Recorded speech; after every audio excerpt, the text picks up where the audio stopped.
What's going on, y'all? Welcome back to basketball. So we've been doing a lot of things on this channel recently, from ideal offseason to a lot of the mock draft stuff, and I feel like one of the things we haven't touched on quite as much is like free agency. And while there's a bunch of different rabbit holes that we could go down discussing like all the little free agents and everything, I feel like I should talk about some of the more notable names at least that show up. Now, what do I mean by names exactly? Right now, these are guys that we all know. We all know who all these guys are in the NBA. Some of them are high-level contributors at this point still in their career. Some of them not as much, and they're just completely ring chasing at this point. It doesn't matter the role they have, like what jersey it is at this point. It's like, look, we're just trying to win a championship because the sun is getting real low. So I figured we could take a look at the best and worst fits for both of those guys because there's a Bleacher Report article written about it. But hey, make sure you guys like, subscribe, and comment. I've responded to every single comment on my YouTube channel up to this point. So yeah, I'm gonna keep it going. So shout out Bleacher Report for this one, y'all. So there's 5 names on here, and I haven't looked at this article yet completely, but I would assume that the names are Paul George, James Harden, right? Because he's the other Clipper guy. I'm going to assume like DeRozan's probably on there. Probably Chris Paul is another name. Who would the other one be? Who am I missing? Oh, Klay Thompson, right? Like that's probably who it is. Who else could it reasonably be? I don't exactly know. And obviously guys like Paul George are like still high level contributors in the NBA, whereas a guy like Chris Paul's more so going to be like a high-level role player vet on whatever team he's on. So yeah, let's just dive into it. So Paul George, I'm not going to look at it yet. What would be the best landing spot for Paul George?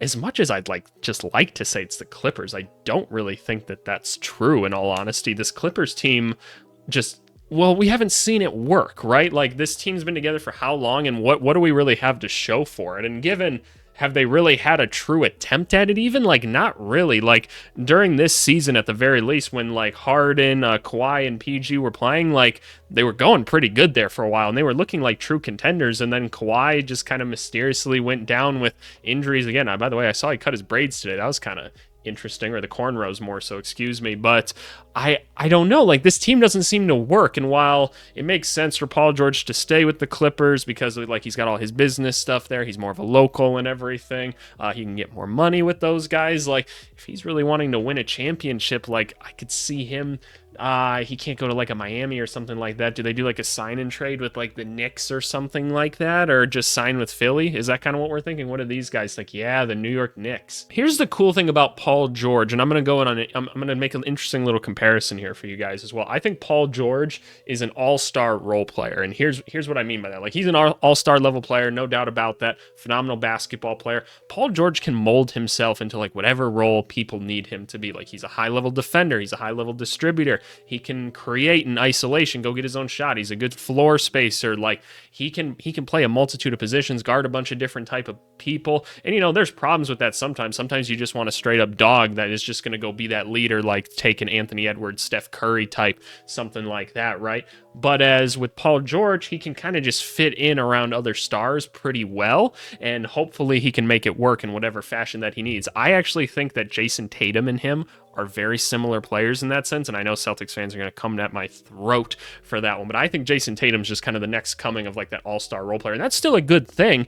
It just might mean that you're not just like the absolute like killer on the team, like this is what you're supposed to do type thing. So him going to the Knicks, I think, would make a lot of sense. Like, Brunson's still going to be probably dog number 1, right? If Julius Randle comes back, maybe he's part of the sign and trade. I don't know how all that math works. I'd have to think about it. I think you could have a really good thing going on here. Like, are you trading an OG Anunoby to make it happen? Well, OG Anunoby's missed a lot of time. Paul George is prone to get hurt at points in his career too, but this might just be one last attempt to really go all in, because I'll still take Paul George over Anunoby, but Anunoby was really, really, really good when he was playing for the Knicks this year. So Knicks fans, you guys let me know what you think of this. What is the worst place? The Utah Jazz? Well, yeah, no, that just doesn't even make any fucking sense. Why would he go to Utah? I hope this article doesn't just do like, oh, Charlotte Hornets, or oh, Washington Wizards, because that's just, yeah, no shit, Sherlock. Like, let's do the teams that they're actually like considering. Like, where do I think would be a not as good place out of some of the other, like, we'll say contending teams out there? Like, probably like the Lakers or something like that. I don't really think Philly would be like such a bad spot at all, in all honesty. And I think if he went back to the Clippers, I don't think it'd be the worst thing in the world.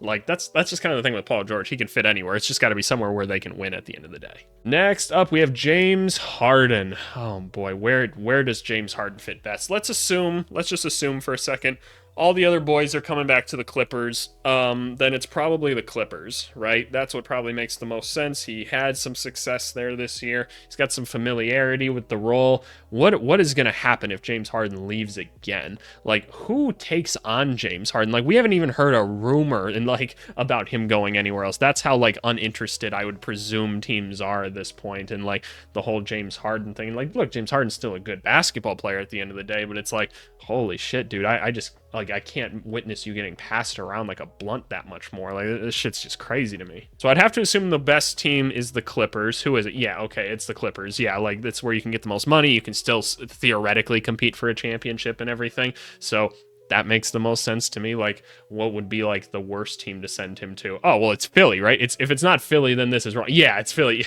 Can you even imagine? That's pretty much damn near what I was gonna say. Like, you can't burn a bridge much harder than he did in Philly, man. Like, I know y'all just wish you wouldn't have bullied Ben Simmons out of Philly at this point. Here's the thing, if y'all tell me like, oh yeah, like we're glad Ben Simmons is gone and everything, like y'all need to watch more basketball, man. Like, not everybody's gonna be good at everything. Ben Simmons was phenomenal. I loved Ben Simmons so much. It's such a bummer to me where that went. Yeah, I can't even imagine what other team he's going to be on outside of the Clippers this next year. Like, who's going to take him? Who wants a guy that's going to be that ball dominant, unless you somehow told me he's coming off the bench, which I just don't see that happening either. Like, I have no clue what other team it would be. I'd have to imagine he's back in the Clippers almost regardless. Next up, Klay Thompson. The best fit's going to be the Warriors. It's not even close. You guys are going to, some of you at least, are going to come in and be like, oh, the Orlando Magic make this much sense. No, it doesn't. Like, look, I understand that Klay Thompson is slowing down and falling off. I get it.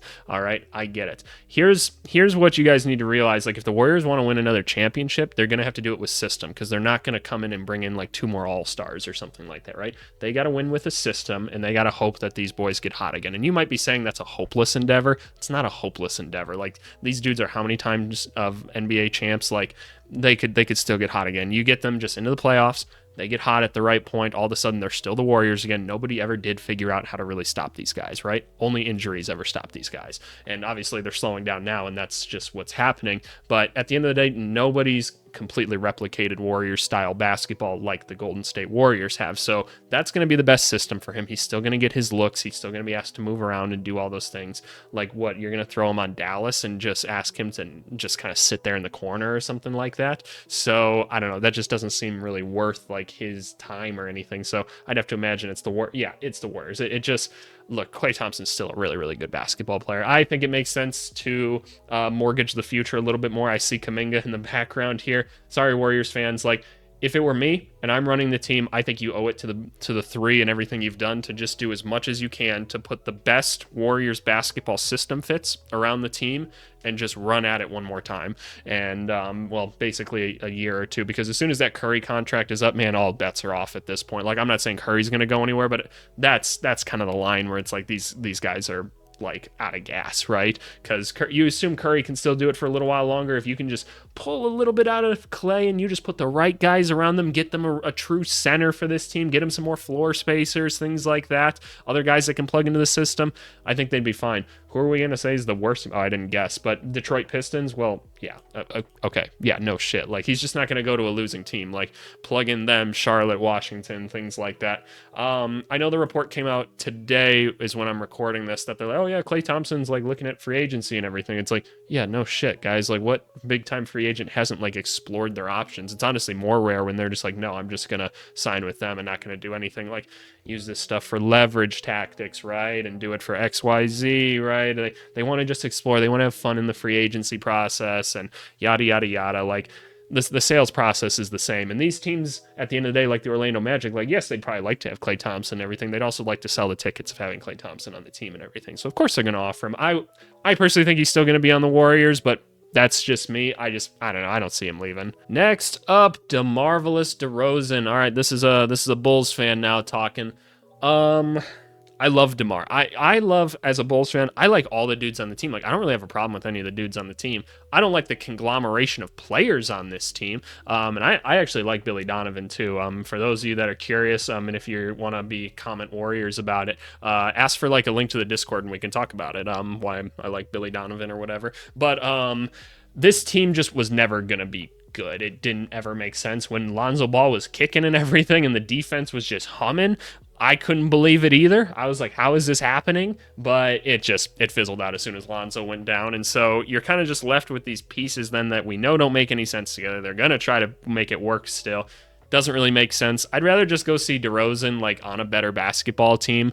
I don't know who exactly that is. Maybe it's a Philly or something like that. Maybe that's kind of the best fit for him. Although, do you really want to have a DeRozan and an Embiid? The good thing about DeRozan is he's actually like a really good like distributor and playmaker for the rest of the team. Like he got assist of the year too, which doesn't have to do anything with it. You could just have one good pass. But I just think he's a dynamic player still.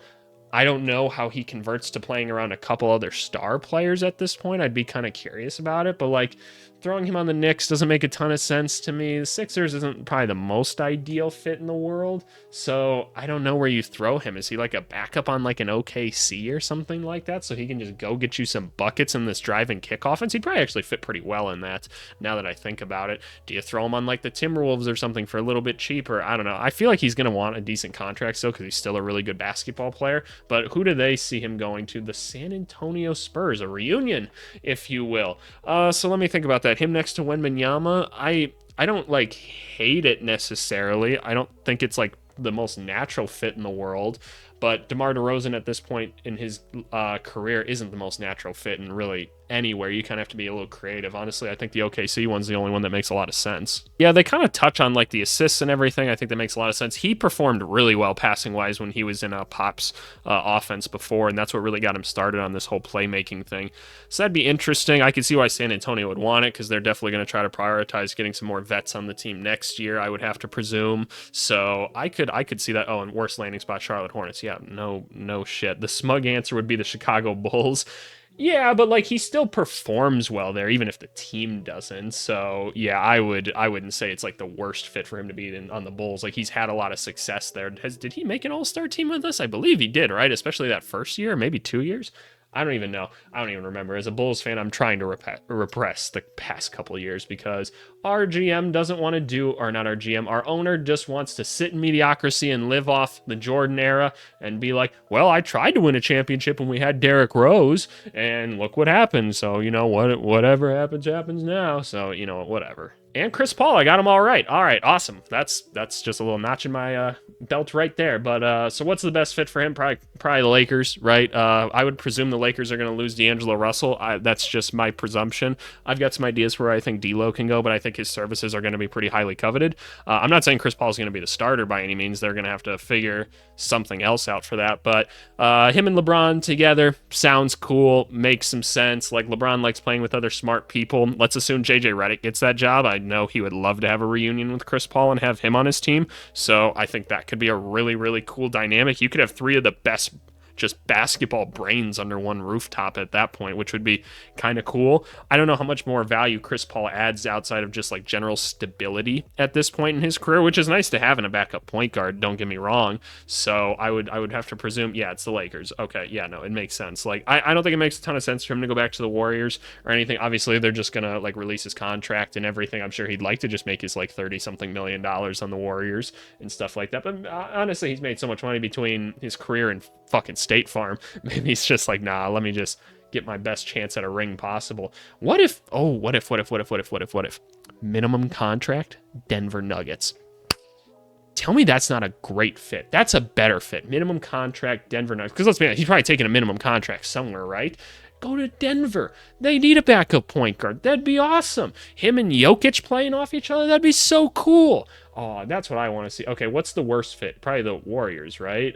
Yeah, the Warriors. Okay. Yeah, they can't justify him paying him $30 million. They've got other dudes that they can put at like guards. Like we want to probably see Pods play a little more point guard than he did last year. So I would have to say it's probably the Warriors. It just doesn't make a ton of sense. It would like the move of him coming there in the first place was a little iffy or whatever, but you know what, it is what it is at the end of the day, and it was an interesting run for that Warriors group there. Yeah, y'all, that's kind of it. A little bit of a shorter video today. I am incredibly swamped with things right now between like my business, and for those of you that don't know, I run a basketball analytics company, primarily helping like college basketball teams. I have a couple pro teams overseas that I'm helping with, and then as you guys know, I've been helping out with one NBA team this offseason on a pretty big project, so I've been incredibly busy. My company is also hiring interns and stuff right now. We're hiring like analytic interns. It's a pretty fun process, but it's taking up a lot of time. So apologies that this is a little bit shorter. Depending on how the game goes tonight between Dallas and the Celtics, you might be getting an ideal offseason of either of those two, because those are the only two teams that we haven't done yet. If the Dallas Mavericks come out and win tonight, I have it set up already to redo the San Antonio Spurs ideal offseason from because that was the first one of the series, and I was kind of more so like dinking around at that time, and we've obviously built the series out a lot more from there. If we need to fill even more time, I'll throw the Lakers in and redo the Lakers again. But otherwise, no, I'm that's kind of the plan for content going forward and everything. And then it's just getting ready for the draft. I plan on doing my own mock draft and big board because you guys are curious, and I do have like an actual big board that I use because I'm working with these other teams and stuff like that. And when I'm just talking with other coaches, they're always just curious. Like, I'll talk to other scouts and stuff like that, and they're like, "Oh, show me your big board." And I'm like, I wish I had an actual board that I could like put up back here. But all right, I've dragged this on long enough. I can talk about this another time. But hey, thanks so much for watching as always, y'all. I appreciate it, and we'll see you later.